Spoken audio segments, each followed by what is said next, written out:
নবী নূহ আলাইহিস সালামের পুত্র শাম এর বংশধররা পৃথিবীতে পাহাড় কেটে আকাশচুম্বী অট্টালিকা বানাতো।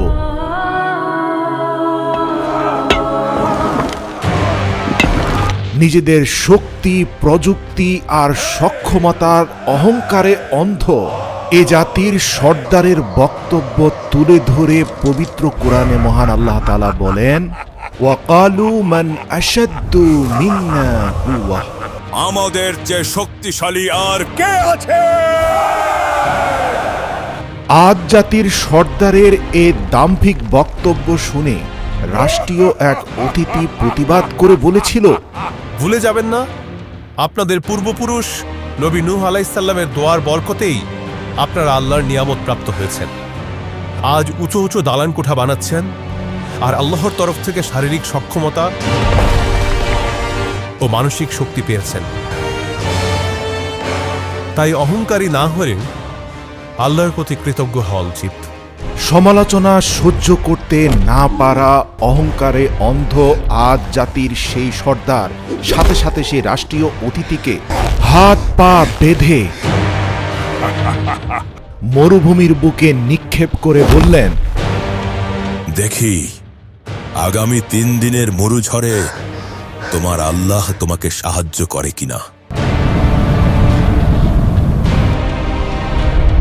এ জালিম সর্দার সেই রাষ্ট্রীয় অতিথিকে মরুঝড়ের মুখে 3 দিনের জন্য ফেলে রাখলেন। বাঁচাও আমাকে, বাঁচাও! হে আল্লাহ, আমি কিছুই দেখতে পাচ্ছি না। মরুভূমির তীব্র বাতাস আর বালির ঝড়ে সেই ব্যক্তি শ্বাসরুদ্ধ হয়ে মৃত্যুবরণ করল।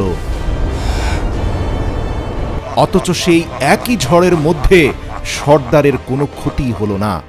ঐতিহাসিক আনন্দ নিয়ে আদ জাতির সর্দার বললেন, এই বাতাস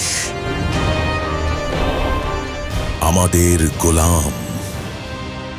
আদ জাতির শারীরিক আর মানসিক সক্ষমতার ব্যাপারে ইতিহাস থেকে জানা যায়, পুরো পৃথিবী যখন আসমানি গজবে পানির নিচে তলিয়ে যাচ্ছিল, তখন নৌকা থেকে হযরত নূহ আলাইহিস সালাম তার এক অবাধ্য সন্তানকে উদ্দেশ্য করে চিৎকার করে বললেন, বাবা, আল্লাহর উপর ঈমান আনো এবং নৌকায় উঠো। আজ পুরো পৃথিবী তলিয়ে যাবে, কেউ বাঁচবে না। তোমার আল্লাহ এবং তার নৌকার কোনো প্রয়োজন নেই।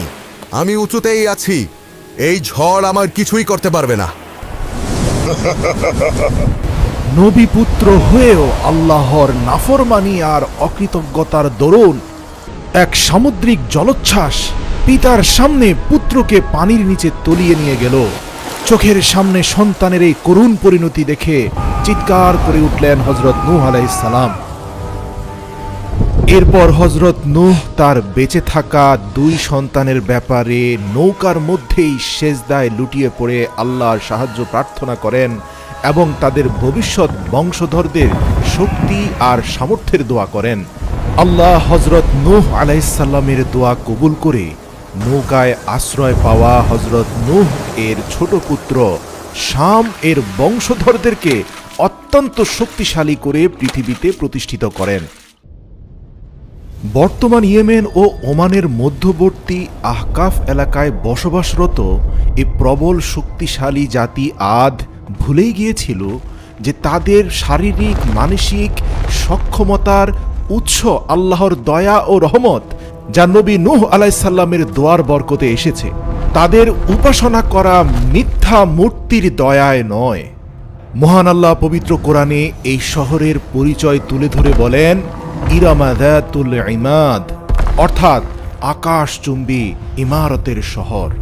যেন তাদের তৈরি স্তম্ভগুলো আকাশের সঙ্গে কথা বলছে। আল্লাহর দয়ায় তাদের শারীরিক গড়ন ছিল পাহাড়ের মতো মজবুত এবং বিশাল। দূর থেকে দেখলে মনে হতে যেন তাদের কাঁধ আকাশের মেঘ ছুঁয়ে ফেলত। আল্লাহর পাওয়া এই সকল নিয়ামত তাদের অকৃতজ্ঞ আর অহংকারী করে ফেলেছিল। তারা বলতো, এই মাটির উত্তরাধিকারী একমাত্র আমরাই, আর আমরা চিরকাল এখানেই থাকব।